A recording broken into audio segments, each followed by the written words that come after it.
Welcome back to the channel. I'm Mr.Owl, and here on Owl Pronounce That, we talk about pronunciation of intriguing words, names, and so much more. Today we are listening to our first short story called The Last Leaf by O. Henry. So just sit back and let the story help you understand normal, fluent English conversations. So let's get started.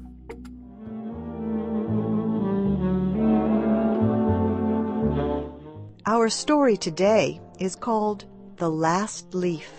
It was written by O. Henry. Here is Barbara Klein with the story. Many artists lived in the Greenwich Village area of New York. Two young women named Sue and Johnsy shared a studio apartment at the top of a 3-story building. Johnsy's real name was Joanna. In November, a cold, unseen stranger came to visit the city. This disease, pneumonia, killed many people. Johnsy lay on her bed, hardly moving. She looked through the small window. She could see the side of the brick house next to her building. One morning, a doctor examined Johnsy and took her temperature. Then he spoke with Sue in another room. "She has one chance in, let us say, 10, he said. "And that chance is for her to want to live. Your friend has made up her mind that she is not going to get well. Has she anything on her mind?" She wanted to paint the Bay of Naples in Italy some day," said Sue. "Paint?" said the doctor. "Bosh! Has she anything on her mind worth thinking twice? A man, for example?" "A man," said Sue. "Is a man worth— But no, doctor, there is nothing of the kind." "I will do all that science can do," said the doctor.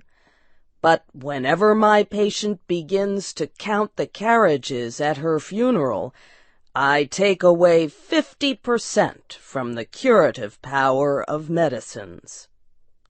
After the doctor had gone, Sue went into the workroom and cried. Then she went to Johnsy's room with her drawing board, whistling ragtime. Johnsy lay with her face toward the window. Sue stopped whistling, thinking she was asleep. She began making a pen and ink drawing for a story in a magazine. Young artists must work their way to art by making pictures for magazine stories. Sue heard a low sound, several times repeated. She went quickly to the bedside. Johnsy's eyes were open wide. She was looking out the window and counting backward.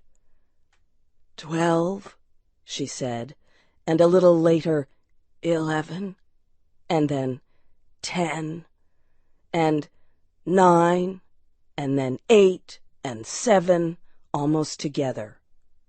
Sue looked out the window.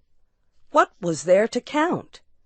There was only an empty yard and the blank side of the house 7 meters away. An old ivy vine, going bad at the roots, climbed halfway up the wall. The cold breath of autumn had stricken leaves from the plant until its branches, almost bare, hung on the bricks. "What is it, dear?" asked Sue. 6, said Johnsy quietly. "They're falling faster now. 3 days ago there were almost 100. It made my head hurt to count them. But now it's easy. There goes another one. There are only 5 left now." "5 what, dear?" asked Sue. "Leaves on the plant. When the last one falls, I must go too. I've known that for 3 days. Didn't the doctor tell you?" "Oh, I never heard of such a thing," said Sue. "What have old ivy leaves to do with your getting well? And you used to love that vine. Don't be silly. Why, the doctor told me this morning that your chances for getting well real soon were— let's see exactly what he said. He said the chances were 10 to 1. Try to eat some soup now, and let me go back to my drawing so I can sell it to the magazine and buy food and wine for us." "You needn't get any more wine," said Johnsy, keeping her eyes fixed out the window. "There goes another one. No, I don't want any soup. That leaves just 4. I want to see the last one fall before it gets dark. Then I'll go too." "Johnsy, dear," said Sue, "will you promise me to keep your eyes closed and not look out the window until I'm done working? I must hand those drawings in by tomorrow." "Tell me as soon as you have finished," said Johnsy, closing her eyes and lying white and still as a fallen statue. "I want to see the last one fall. I'm tired of waiting. I'm tired of thinking. I want to turn loose my hold on everything and go sailing down, down, just like one of those poor, tired leaves." "Try to sleep," said Sue. "I must call Mr. Behrman up to be my model for my drawing of an old miner. Don't try to move until I come back." Old Behrman was a painter who lived on the ground floor of the apartment building. Behrman was a failure in art. For years he had always been planning to paint a work of art, but had never yet begun it. He earned a little money by serving as a model to artists who could not pay for a professional model. He was a fierce little old man who protected the 2 young women in the studio apartment above him. Sue found Behrman in his room. In one area was a blank canvas that had been waiting 25 years for the first line of paint. Sue told him about Johnsy and how she feared that her friend would float away like a leaf. Old Behrman was angered at such an idea. "Are there people in the world with the foolishness to die because leaves drop off a vine? Why do you let that silly business come in her brain?" "She is very sick and weak," said Sue, "and the disease has left her mind full of strange ideas." "This is not any place in which one so good as Miss Johnsy shall lie sick," yelled Behrman. "Some day I will paint a masterpiece, and we shall all go away." Johnsy was sleeping when they went upstairs. Sue pulled the shade down to cover the window. She and Behrman went into the other room. They looked out a window fearfully at the ivy vine. Then they looked at each other without speaking. A cold rain was falling, mixed with snow. Behrman sat and posed as the miner. The next morning, Sue awoke after an hour's sleep.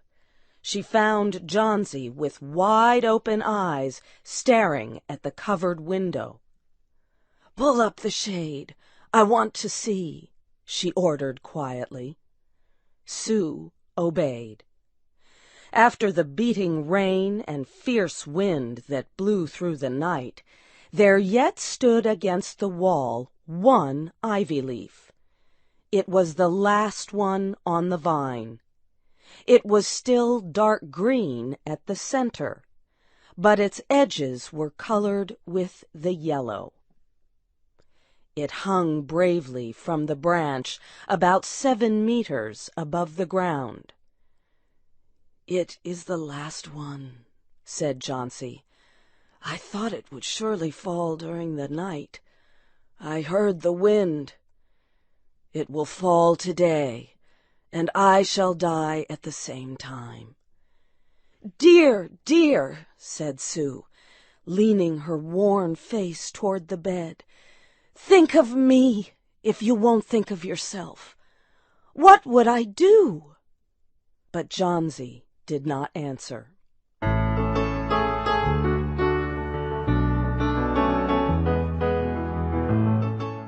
The next morning, when it was light, Chauncey demanded that the window shade be raised. The ivy leaf was still there. Chauncey lay for a long time looking at it. And then she called to Sue, who was preparing chicken soup. "I've been a bad girl," said Chauncey. "Something has made that last leaf stay there to show me how bad I was. It is wrong to want to die. You may bring me a little soup now." An hour later she said, "Some day I hope to paint the Bay of Naples." Later in the day the doctor came, and Sue talked to him in the hallway. "Even chances," said the doctor.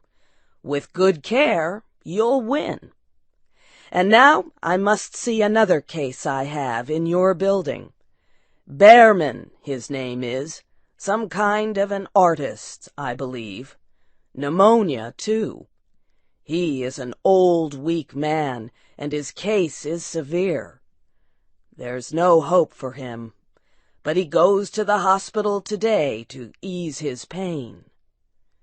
The next day the doctor said to Sue, "She's out of danger. You won. Nutrition and care now. That's all." Later that day, Sue came to the bed where Chauncey lay and put one arm around her. "I have something to tell you, White Mouse," she said. "Mr. Behrman died of pneumonia today in the hospital.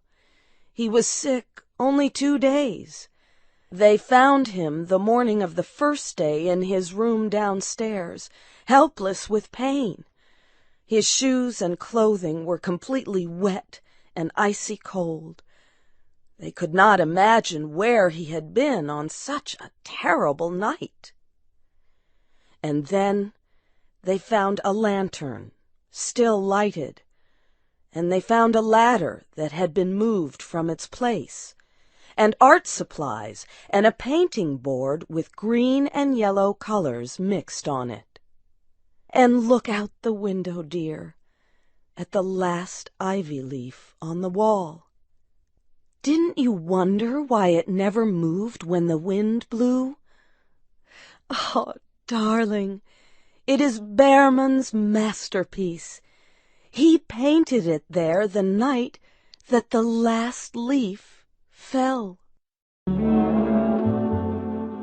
You have heard the story The Last Leaf by O. Henry. If you like this video, we would appreciate it if you hit that like and subscribe button so you're always up to date on when we drop new content. We upload new videos daily and are always open to new ideas for any intriguing words, names, and more. Just leave your ideas in the comments below. See you next time.